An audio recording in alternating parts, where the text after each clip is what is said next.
Welcome to another episode of Clarity TV. And you are used to having me with a guest, and usually we're hosting women. I don't know why, because I love men. But today we have one of those few good men who dare to come into our Clarity TV studio. So we have Bobby this afternoon. Bobby Umar is a professional speaker, five-time TEDx speaker, business coach for speakers and career transitioners, and personal branding. I love that, as I was reading about Bobby, and I had met Bobby before, we cross paths a lot on LinkedIn and on social networks, but Bobby is one of the most prolific advocates of heart-based leadership in North America, and I definitely want to talk more about that. He's been named in magazine one of the top 100 leaders, next to names like, Richard Branson and some very big names. So welcome, Bobby. Welcome to our Clarity TV. Thank you very much. Happy to be here. So let's just get started. Tell me about a project or a moment in your life that it marked a little bit of a before and after. And it was one of those storms or situations that you chose to go through it, not around it. I guess probably the biggest one would be when I finally decided what I want to do with my life. And I had left. So what happened was I was in I did engineering, then I did a bit of teaching, performing arts, I did brand marketing, then I went to MBA, did brand marketing. In brand marketing, I was trying to get to that position where I wanted to feel like I was successful, but eventually it wasn't working out. And so when that finally ended, I left that, and then I also was dealing with diabetes and my health. I was like, you know what? I'm really tired of doing the same thing over and over again and trying to fit in where I wasn't fitting in 2 or 3 times. And so finally I was like, you know what? I need to figure this out. And I wasn't sure how to do it, but then I decided to do a lot of self-reflection. And in that self-reflection, which took about probably 3 to 6 months, I realized that understanding your personal brand, understanding your values, understanding your interests and skills and passions and things you care about, you start to see kind of where there's the good parts of your life and there's the bad parts of your life. And at the time, I didn't know what I was doing this, but I was actually doing a personal brand process to figure things out. And what I found was, and certain things, I did a bunch of surveys and I talked to people, I did this online assessments, I did all these different things I could do.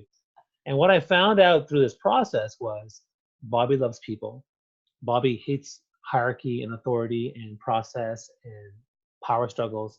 Bobby loves persuasion influence. He loves perform present. He likes diversity. He likes to nurture people.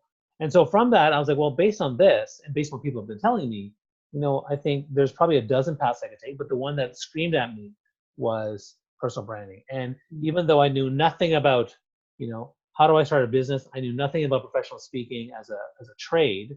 I was like, this is what I think I was born to do, because the analysis shows it and the people have told me so. And so I'm going to plow right through this and just start and just do it. And that's what I did. I thank you for explaining the process, because it's almost what I'm hearing is when all else fails, start with what's inside. Everything starts within. Look at your own inside fridge. What kind of recipe can you cook with the stuff that you have already, you were born with and you've developed, right? And so that kind of leads to my next question. And, I can already suspect your answer, but what has always been with you, a common denominator, either behavior, belief, way of thinking, that if you think through moments in your life where you were like faced with a challenge or a wall, you tapped into that? And I can already name curiosity. So that's something that has kind of been your savior in some ways. Yeah, I think so. I mean, that's a really good question. I think probably the first thing that comes to my mind is I've always been open to feedback. No matter what happens, no matter how good I am at something, I'm always trying to learn to be better. So things that I'm really good at, like let's say parenting or speaking, I still listen to people in terms of how to be better. Throughout my entire life, when I did stuff, I would always ask for feedback. What'd you think? Okay, why is it good? Why is it bad? And I would always listen. And I'm really good at taking feedback, using the stuff that makes sense, resolving the stuff that doesn't make sense, and for me, that helps me learn and grow as a leader. So I think that's the first thing. That's the one thing. The second thing I think that's helped me a lot is really just my people skills. I've always been able to connect with people on a deep level, create an environment of trust such that they're willing to share the most intimate, soulful details of their life. And I've been always been able to do that with my best friends, with men, with women, with groups, with students. I've always been able to create that environment for them. And so I think that's probably some of the magical sauce that I bring to the table in terms of being able to unlock people's souls. So that ability to create that warm, accessible environment has served me well in, getting opportunities, building support networks, and trying to navigate the life even through those, 3 or 4 career paths that weren't working, and then starting the new one again, being able to leverage those connections that I had. One of the things that we do which I love to do, that's what I'm worried, is that I listen and then I translate, right? It's like, what did I hear, right? Because I think the audience can benefit from that, and also give them a chance to digest what you just said, because it's so much, so rich.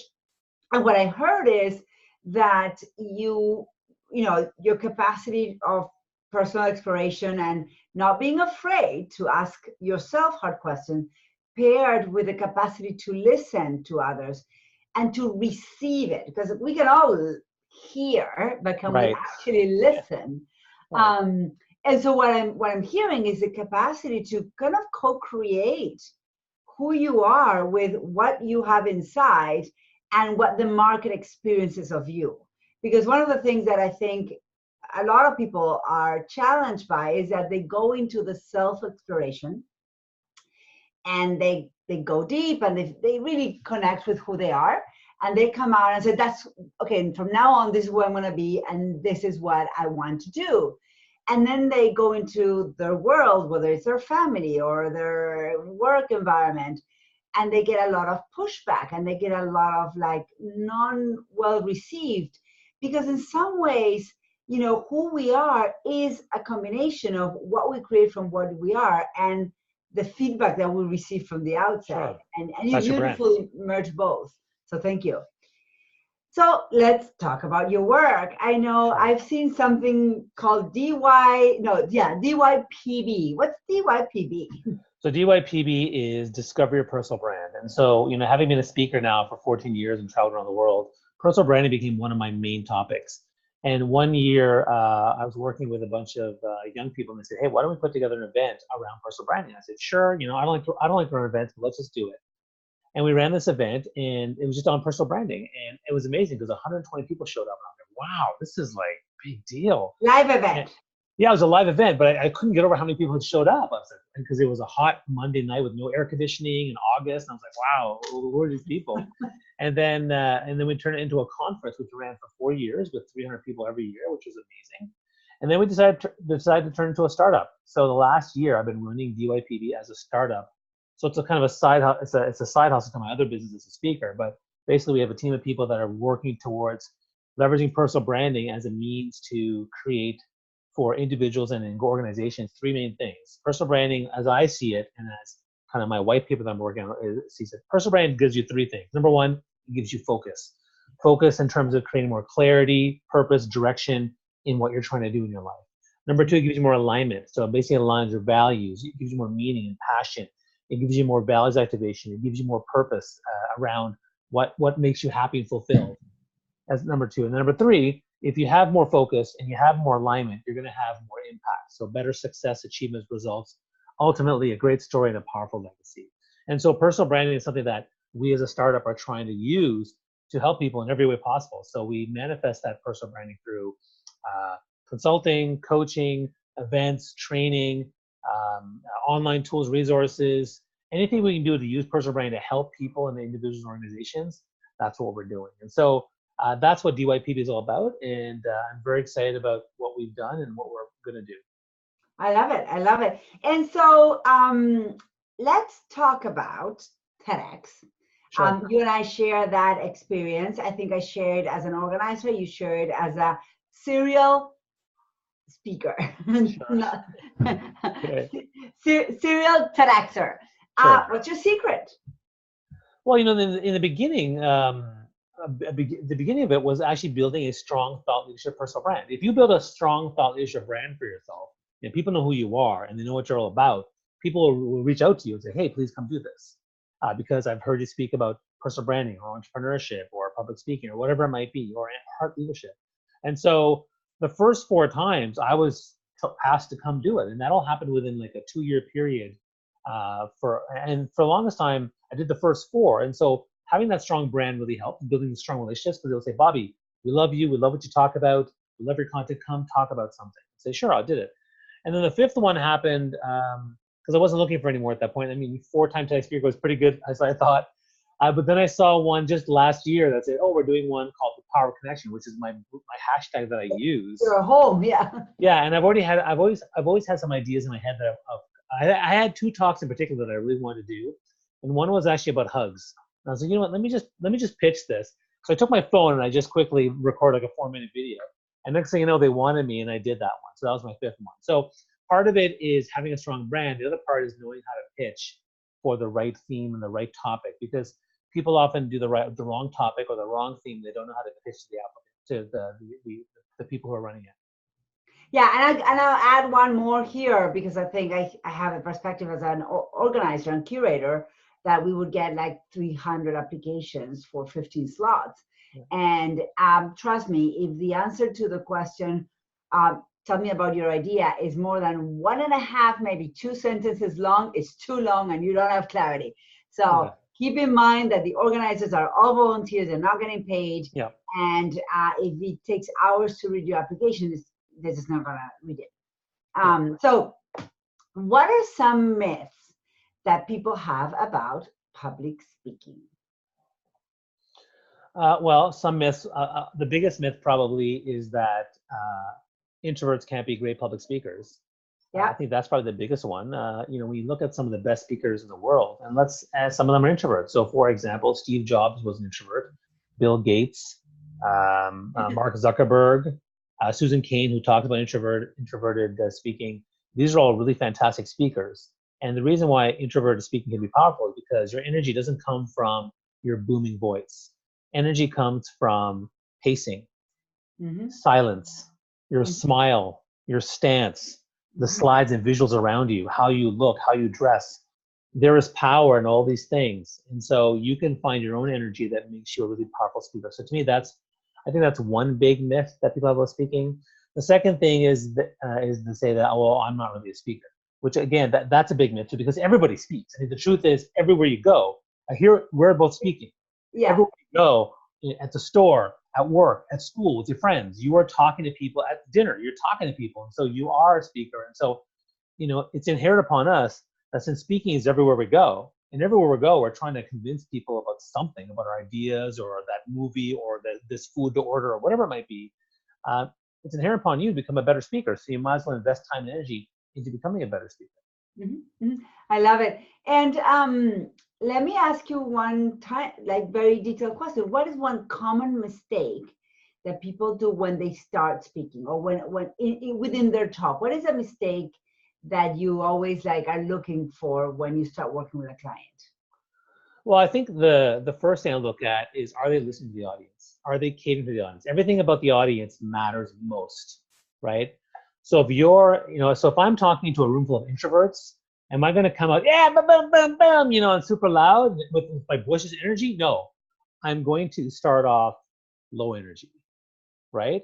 Because I want to cater to my audience. So the first thing I look for is, are they really cognizant of who their audience is, and are they serving their audience best? Because if they aren't, it's going to fall flat, or it's not going to get what they want. So to me, that's the number one thing that most people that I work with say, who's your audience? Okay, now let's say you're talking to this audience. How would you work that out? What are you going to do to cater to that audience? Because that's the number one thing. Yeah, I love that. I usually teach it. First of all, the first minute is so. I'll share what I teach, and then I want to hear your comments. Sure. So I call that meet your audience where they are. I would say, if you find a 5-year-old child in the middle of Disney World lost, will you just tower over them, grab their hand, and drag them to safety, or will you lean back, look them in the eyes, make them feel safe, ask them some questions, and say, you're safe with me, come, I'll take you to safety, right? It's a metaphor, it's an analogy, but it's the same thing. You have to meet them where they are. So one of the things I teach is that the first 60 seconds, and the last 60 seconds are the king and queen of your talk. Like everything that happens in the middle, of course, it needs to be rehearsed and prepared and powerful. But if you forget to clearly, intentionally design the first 60 seconds and the last, it's not going to go so well. Yeah, I agree. And often I'll tell people when I train them is that if there's anything you want to memorize, it's your open and your close. Yeah, right? Because it makes a huge impact on on the impact and how people listen to you and how they take it. They make an impression in the first 10 seconds, the first 30 seconds, the first minute, the first 5 minutes. And if you don't have them by the first 5 minutes, it's going to be very difficult to get them to to win them over. So, and then another big thing is the idea that I always tell them what I'm going to tell them, then I tell them what I told them. And so because people are busy and they can't process everything. So the end in terms of what is the key message of today, and what's the call to action? What I want you to do? How can I inspire you to take action? That's going to make a big impact too. So I agree with that philosophy for sure. Awesome. So what are you most excited about this coming year? Ooh, this coming year. Well, I mean, the next 12 months, one Sure. year ending, another one's beginning, but let's look at 12 months. Yeah. Oh man, that's a good question. I guess the thing I'm excited about the most is about a couple of years ago, I developed a bunch of programs, right? And so that's fine, but I hadn't really done much in terms of developing other programs. But now, actually, by the end of this year, I will have probably 5 or 6 new programs that I will have in my arsenal to help people. And so I'm very excited about that. And some of them are around speaking, some are around personal branding. Some of them I just finished. One I finished in August, another one I finished a couple weeks ago. Another one's going to finish in 2 weeks. So I'm really working on content, particularly organized online content that people can leverage. And that's also going to help me because the speaker industry has also shifted where they want you to have content too, right? Now I had the 1 or 2 pieces before, like my networking master program and my speaker mastermind, but they want more. So now I'm actually by the end of this year to launch next year in full, I will have a suite of like 7 or 8 really amazing programs for people. So that's probably the thing I'm most excited about. That's awesome. So more impact in a more efficient way. I love it. Yeah, exactly. So we're building the Clarity TV library. What book must we all read? And I'm going to take note. The Clarity book. Well, that has to be a book. It's a Clarity TV library, but what is one book that that comes top of mind? Specifically for clarity, eh? That's really interesting. No. Any book. Okay. Your book, yeah. That's a tough question because I'll be very honest. I'm not a very thoroughly well-read person, and I don't mind saying that because people learn in 3 ways. They learn by doing, they learn by talking, listening, and they learn by academic, which means reading books, reading journals, going to classes. And I'm a doer, and I learn by that. I also learn by talking to people like yourself. And I can tell you in the last several years, I've read probably hundreds of children's books to my kids, right? Give me the best children's book because actually, Sure. that you mentioned, I want that because when my clients sign on to our programs, and this, if you ever become my client and you're listening, you'll know this. Yeah. The welcome gift is a children's book. So I'll give you 3 then, okay? So great. So one I love is my favorite children's novel is called The Trumpet of the Swan. The Trumpet and the Swan. Yeah, it's his father Swan who steals a trumpet from a music store for his son who can't speak and can't sing beautiful swan songs to attract a mate. And so he gives him this trumpet. And the young the young trumpet swan wants to pay his father back, and he goes off and becomes an entrepreneur and takes on all these jobs. So to me, it's like a fantastic story about purpose and entrepreneurship. It's your story. Oh, it's so great. I love that story so much. I've read it to each of my children. It's so great. That's a good one. The second one I'll say is The Prince in Me, or the Petit Prince. Again, it's a great story because it talks about, again, finding your purpose and really believing in yourself. And again, finding clarity around who you are and what you're here to do versus getting completely bogged down by corporations, society, parents, what everyone tells you to do, and they swoosh into this little hole, but no, you need to be free. And then the third book I'm going to say is actually my favorite leadership book, which is the Harry Potter series, because there is no greater series that talks about bravery, courage, friendship, loyalty, doing the right thing, doing what's best, even if it's hard, Every single Inner aspect of, power. yeah, everything about leadership and heart leadership and values is all encompassed in that entire series. And so for me, if there's any leadership book that encapsulates all that stuff, including talking about the things that are bad in terms of whether it's power struggles with parents or companies or bureaucracy or governments or whatever it is, it's all in there. And I think it's just captured magnificently. So there you go. There's my three. Awesome. Awesome. Anything else as we part ways? First question, where can people find you?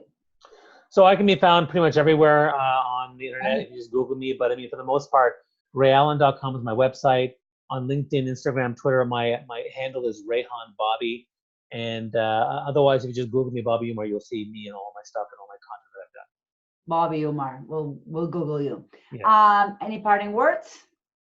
Yeah, I think my biggest parting word for most people is I talk about this a lot, but the time for you to fight for the life you want to live is now. And too often we get stuck in narratives and mindsets and naysayers and fear and doubt that holds back from every single aspect of our life, whether it's career, love, fitness, and health. And so if you want to take ownership of it and get going, number one, you need to ask for help. Number two, you have to get over those fears and get over those doubts and get over that mindset. And number three, start planning right away, because you want to start today, because the day one is today. And if you want that day one, feel free to reach out, ask for help, because people are out there that are willing to help you. Ask for help, get over that mindset, whatever saying no, just do it, which is number three, just do it. Yeah, exactly.